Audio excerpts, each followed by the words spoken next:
Kenraali Alcazar! Kyllä. Voitko kuvitella, kenraali, puhuin juuri sinusta juuri. Voitko kuvitella, kenraali, puhuin juuri sinusta juuri. Ja minusta? Mitäs kenraali duunaa nykyään? No, matkustelen. Suokaa anteeksi, mutta minulla on kamala kiire. Eräs tapaaminen. Okei. Paras juoda pepsiä. Mitä kukaan juoda kaikki pepsi? Abdullah! Nyt kuule, mene takaisin sinne, mistä tulitkin! Seis! Älä koskea minun emiripoika! Ei, toi tyyppi antoi mulle äsken jonkun kirjeen ja se on emiiriltä. Uskon rakkaan poikani Abdullahin Ajat ovat vaikeat. Jos minua suuri onnettomuus kohtaisi näinä julmina päivinä, niin uskon, että luotasi pikku gazellini ja silmäteräni saa lämpöä ja kiintymystä. Se oli emiiri Bengali se Saabilta. Noniin, sit mä lähden baariin.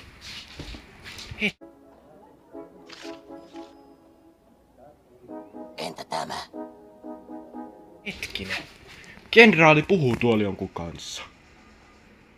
Mut sehän on Dawson! Olen tavannut hänet Shanghaissa. Ja tuolla lehden takana väijyvät Dupont ja Dupont.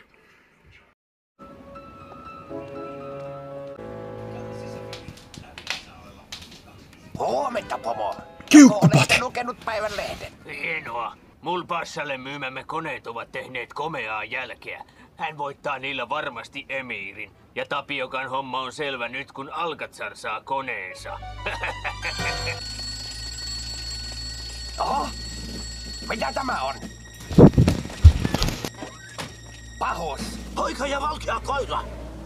Mitä? Mikko!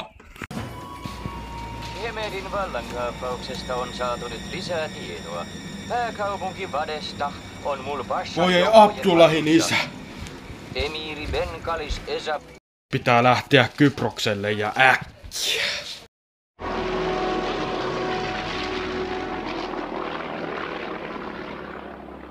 Mulpassa!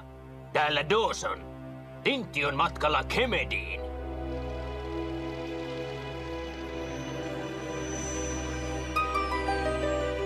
Ymmärrätkö?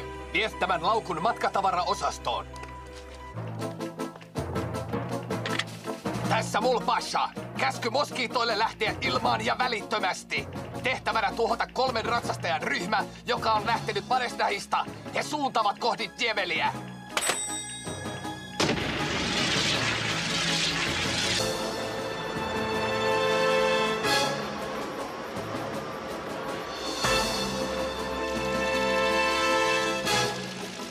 Pölypilvi kello 10 suunnassa. Siinä he ovat. Valmiina laukaisuun.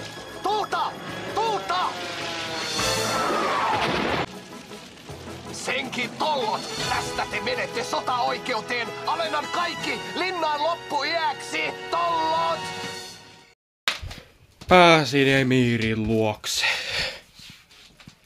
Terve, emiiri. Ja että tulitte näin kauas auttamaan minua. Vastarinta vahvistuu koko ajan. Kohta tallaan sen haisevan hyönän maan rakoon. Mutta Müller on pelkkä hiekan jyvä autiomaassa. Päätekijä on mies nimeltä Di Gorgonzola. Di Gorgonzola, se kuuluisa miljonääri. Ja tohtori Müller. Niin, juuri hän. Mies omistaa Arab Airin, joka kuljettaa lastinaan orjia. Se syyhyinen peto on tuhottavaa. Jäädä laivaan. Kuuleeko Ramona? Täällä Rastapopoulos. Ramona kuulee, olemme lähistöllä. Hyvä. Ottakaa heti kurssi meitä kohti. Minulla on teille muutama matkustaja. No niin, nyt mä oon tämmöisellä rahtialuksella ja tässä on mun hytti. Ja... Allan! Iloinen yllätys, vanha juoppolalli. Iloisen jälleen näkemisen kunniaksi pitää ottaa huikka. Allan, mitä sulla on tämänkaan tekemisissä? Ja mä en juo alkoholia, olen alaikäinen. Ettekö vielä ymmärrä, hä? Tämä on tietenkin Di Gorgonzolan kauppalaiva ja minä olen sen kippari. Minä toimitan teidät Vadestahiin. Voi vitsit. Häh? Haistan palaneet. Se sytytti laivan tuleen. Mä kusen siihen. 1000 tulimmaista tulipalo sammui. Täyskäännös! Tästä tää paatti varmaan menee käyntiin. Mitä? Tulimyrsky! He saivat moottorin käyntiin! Kurtista ja sukellusveneestä ei kuulu mitään. Mitä ne idiootit oikein puuhaa? Niin? Täällä kapteeni, tulisitteko komentosillalle? Hyvä on. Minä tulen. Herra Markiisi, risteilijä Los Angeles käskee meitä pysähtymään. Vai sillä tavalla? Pysäyttäkää moottorit ja laskekaa veneeni vesille. Menen itse puhuttelemaan noita lännen miehiä. Olen päätökseni tehnyt. Minä menen yksin. Rastapopoulos! Hän oli se Markiisi di Gorgonzola. Boss. Rastapopoulos on mennyttä. Minua ette saa ikinä kiinni. Ja taas kotona. Laitetaanpas TV-pää uutiset. Kemedin emiiri Ben Gali Sesab on jälleen vallassa.